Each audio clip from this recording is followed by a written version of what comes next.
Hello बच्चों, आज हम लोग पढ़ेंगे क्लास 9 का फिजिक्स। देखिए, क्लास 9 के फिजिक्स में गति के बारे में हम पिछली वीडियो में बता चुके हैं आप लोगों को। आज हमारा टॉपिक है दूरी और विस्थापन। दूरी किसे कहते हैं, विस्थापन किसे कहते हैं। तो ध्यान से देखिए, दूरी जिसको इंग्लिश में डिस्टेंस कहते हैं। दूरी क्या होती है, दूरी की परिभाषा जो पीडीएफ आप लोगों को भेजा गया था, उस पीडीएफ में दूरी की परिभाषा है। ध्यान से देखिए, दूरी की क्या होती है परिभाषा मैं बता रहा हूँ, लेकिन वहां से लिख लीजिएगा, आप लोग स्पष्ट कर लीजिएगा। देखिए दूरी क्या होती है, बताएंगे किसी भी वस्तु द्वारा तय की गई लंबाई दूरी कहलाती है। कोई भी वस्तु जितनी लंबाई तय करता है उसे हम उस वस्तु द्वारा तय की गई दूरी कहते हैं। तो दूरी की परिभाषा क्या बताएंगे, परिभाषा बिल्कुल आसान है। परिभाषा क्या बताएंगे हम, दूरी की परिभाषा बताएंगे, किसी भी वस्तु द्वारा तय की गई लंबाई को दूरी कहते हैं। कोई भी वस्तु जितनी लंबाई तय कर देती है वो उतनी दूरी हो जाती है। तो दूरी की परिभाषा क्या बताएंगे, दूरी की परिभाषा हो जाएगी किसी भी वस्तु द्वारा तय की गई लंबाई को दूरी कहते हैं। जैसे ध्यान से देखिए, ये का स्थान है ए, यहाँ से कोई लड़का इसे घूमते घामते यहाँ आ गया बी पे, तो इसने कितनी दूरी तय की, इतने जितना वो चला, मतलब जितनी लंबाई तय की। तो लंबाई सीधा सीधा नहीं नापेंगे, लंबाई ऐसे नापेंगे। ध्यान से देखिए,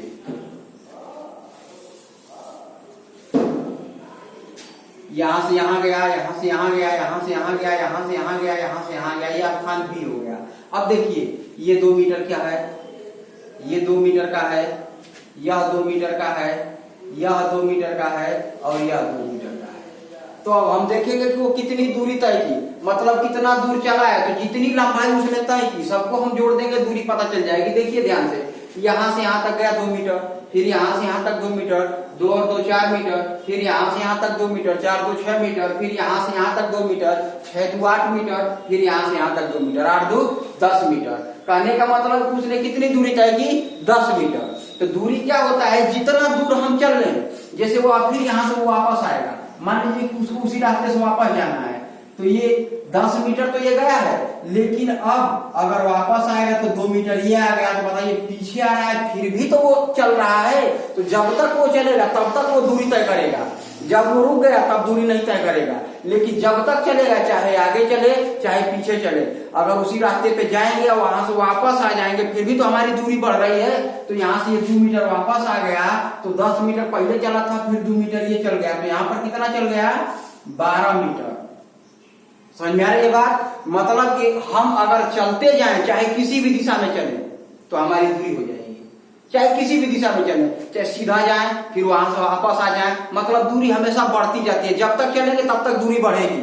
दूरी का भी थोड़ा सा भी चल देंगे तो दूरी हो जाएगी। कहने का मतलब है कि दूरी जीरो नहीं हो सकती है, थोड़ा सा भी चल देंगे तो दूरी का कुछ ना कुछ मान हो जाएगा। अब देखिए विस्थापन क्या होता है, इसकी भी परिभाषा पहले सुन लीजिए, फिर विस्थापन के बारे में मैं समझा रहा हूँ। विस्थापन क्या होता है, देखिए ध्यान से, विस्थापन किसे कहते हैं, विस्थापन की परिभाषा लिखे होंगे आप लोग, लेकिन सुन लीजिए, बताएंगे विस्थापन के बारे में कि किसी भी वस्तु के अंतिम तथा प्रारंभिक स्थिति के, क्या बताएंगे, किसी भी वस्तु के अंतिम तथा प्रारंभिक स्थिति के बीच की न्यूनतम दूरी को विस्थापन कहते हैं।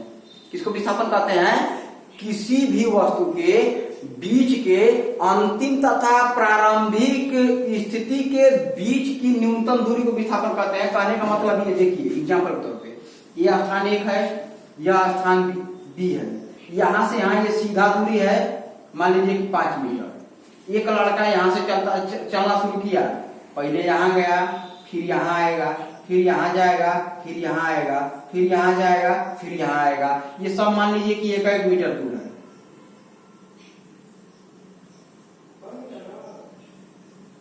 ध्यान से देखिए, तो 1 मीटर इधर गया, तो 1 मीटर दूरी चला, फिर 1 मीटर यहाँ आया, तो 2 मीटर हो गया, 3 मीटर, 4 मीटर, 5 मीटर, 6 मीटर। तो उसने यहाँ पर दूरी कितनी तय की, ध्यान से देखिए, दूरी कितनी तय की, 6 मीटर। लेकिन विस्थापन ये नहीं है। विस्थापन हम क्या देखते हैं, विस्थापन की परिभाषा क्या होती है, किसी भी वस्तु द्वारा तय की गई अंतिम स्थिति और प्रारंभिक स्थिति, अंतिम स्थिति ये है, प्रारंभिक स्थिति ये है, तो अंतिम स्थिति और प्रारंभिक स्थिति के बीच की न्यूनतम दूरी, जो मतलब सबसे कम दूरी हो। तो देखिए, अगर ऐसे ऐसे जाएंगे तो 6 मीटर हो गया, और अगर सीधा चले जाते तो क्या होता, 5 मीटर। तो मतलब विस्थापन इसका कितना होगा, 5 मीटर, क्योंकि न्यूनतम यही है।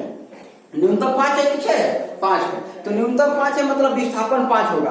तो विस्थापन की परिभाषा होती है कि किसी भी वस्तु द्वारा तय की गई अंतिम स्थिति और प्रारंभिक स्थिति के बीच की न्यूनतम दूरी को विस्थापन कहते हैं। तो दूरी क्या होता है?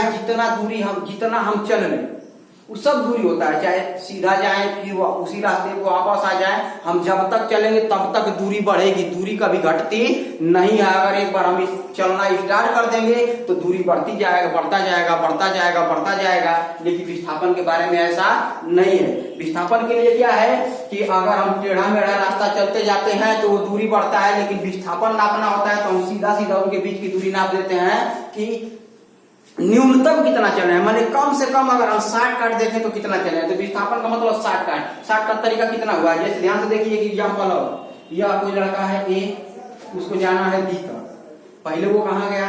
ए से वो गया, ए से वो गया मान लीजिए सी पर, सी से फिर आ रहा है बी। ध्यान से देखिए, ए से वो कहाँ गया?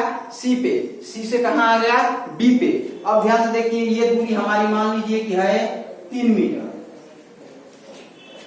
और यह दूरी हमारी है 5 मीटर। ठीक, तो उसने कुल कितनी दूरी तय की? तो पहले ध्यान से देखिए, ए से सी तक जाने में 3 मीटर लिया, फिर सी से बी तक आने में कितना लिया? 5 मीटर।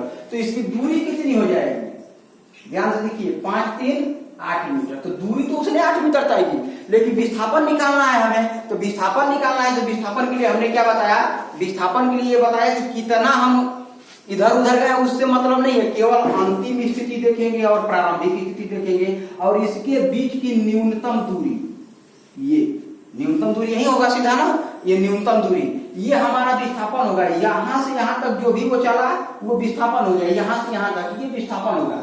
अब इसको निकालेंगे कैसे? तो हम जानते हैं यहाँ कितने अंश का कोण बन गया? 90 अंश का। तो ये बन गया समकोण त्रिभुज। क्या बन गया? समकोण त्रिभुज। हम जानते हैं समकोण त्रिभुज में कर्ण का स्क्वायर यानी कि 5 का स्क्वायर बराबर होता है लंब स्क्वायर धन आधार स्क्वायर। आधार मान लीजिए कि x है तो यह x की स्क्वायर हो जाएगा। तो x स्क्वायर बराबर निकालेंगे तो 5 5 25 माइनस 4 4 16, 25 में से 16 घटाएंगे x स्क्वायर बराबर 9 आ गया, यानी कि x का बराबर 3 आ गया। x बराबर 3 मतलब ये दूरी कितनी हो गई? 3 मीटर। तो विस्थापन इसका कितना आया?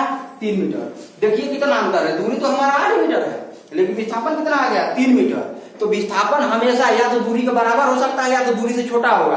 हाँ, कभी कोई ये पूछ दे कि विस्थापन दूरी से बड़ा हो सकता है क्या, तो क्या बताएंगे? नहीं, विस्थापन दूरी से बड़ा नहीं हो सकता। एक बात और, विस्थापन माइनस में हो सकता है, दूरी माइनस में नहीं हो सकती। दूरी इसलिए माइनस में नहीं हो सकती क्योंकि जब हम चलना स्टार्ट कर देंगे तो दूरी हमेशा बढ़ती जाती है, तो हमेशा पॉजिटिव रहता है। ये नेगेटिव भी हो सकता है, पॉजिटिव भी हो सकता है। हाँ, दूरी शून्य नहीं हो सकती लेकिन विस्थापन शून्य हो सकता है। विस्थापन शून्य कैसे होगा आइए देखते हैं। ध्यान से देखिए, विस्थापन कैसे शून्य हो सकता है। कोई लड़का यहाँ है, यहां से सीधा गया बी पर, ठीक, ये मान लीजिए कि 10 मीटर चला, ये से बी तक 10 मीटर चला, फिर बी से वापस आ गया सी पे, यहाँ बीच में कहीं सी है, ये 2 मीटर वापस आ गया। अब बताइए वो कितनी दूरी तय की? यहाँ पर सोचने वाली बात यह है कि दूरी कितनी तय की। तो सबसे पहले दूरी निकालेंगे, दूरी तो सबसे पहले चला है 10 मीटर, यहां तक चला तो 10 मीटर तो है ये है। अब फिर यहां से 2 मीटर पीछे गया है, तो दूरी में हमने बताया कि कभी भी घटाते नहीं है क्योंकि दूरी ऋणात्मक नहीं है। तो 2 मीटर पीछे गया है मतलब फिर भी वो चल रहा है ना, तो चल रहा है तो हमेशा जोड़ेंगे तो दूरी कितनी हो गई? 12 मीटर हो गया। अब विस्थापन देखेंगे। मैंने विस्थापन के लिए क्या बताया? मैंने विस्थापन के लिए बताया कि अंतिम स्थिति देखते हैं और प्रारंभिक स्थिति। अंतिम माने वो लास्ट में कहाँ है, तो लास्ट में कहाँ खड़ा है? सी पर खड़ा है, ठीक। और प्रारंभिक स्थिति ए है, तो सी से ए के बीच कितनी दूरी है? तो टोटल है 10 था, 10 में से 2 घट गया, तो विस्थापन उसका कितना बच गया? विस्थापन उसका कितना बच गया? टोटल 10 था, 10 में से 2 कम में हो गया, तो विस्थापन कितना हो गया? 8 सेंटीमीटर। तो देखिए दूरी बढ़ गई लेकिन विस्थापन घट गया। अगर इसी तरह यह लड़का सी पर न जाके पुनः वापस जहां से चला था वहां रुक जाए, यहां जाकर रुक जाए, तो यहां से यहां तक मतलब ए से ही चला था और ए पे ही जाकर रुक गया। तो ये बताइए, यहीं से चला था और यहीं पर जाकर रुक गया, तो क्या वो थोड़ा सा भी विस्थापित हुआ? वो तो अपने स्थान पर वापस आ गया। तो इस कंडीशन में विस्थापन 0 हो जाएगा। इस कंडीशन में विस्थापन क्या हो जाएगा? जीरो हो जाएगा। तो कहने का मतलब हमारे ये था कि विस्थापन जीरो हो सकता है लेकिन दूरी जीरो नहीं हो सकती। और इस कंडीशन में दूरी कितनी होगी, अगर ए से बी तक गया, बी से वापस ए तक आ गया तो दूरी कितनी हो जाएगी, ध्यान से देखिए। पहले तो 10 मीटर यहाँ गया, फिर 10 मीटर वापस यहाँ आ जाना, तो 10 मीटर और जोड़ देंगे तो दूरी कितनी हो गई, 20 मीटर। विस्थापन यहाँ पर जीरो है लेकिन दूरी कितनी हो गई, 20 मीटर। ये है दूरी और ये है विस्थापन। उम्मीद करता हूं आप लोगों को समझ में आया होगा। आज के लिए इतना ही, धन्यवाद।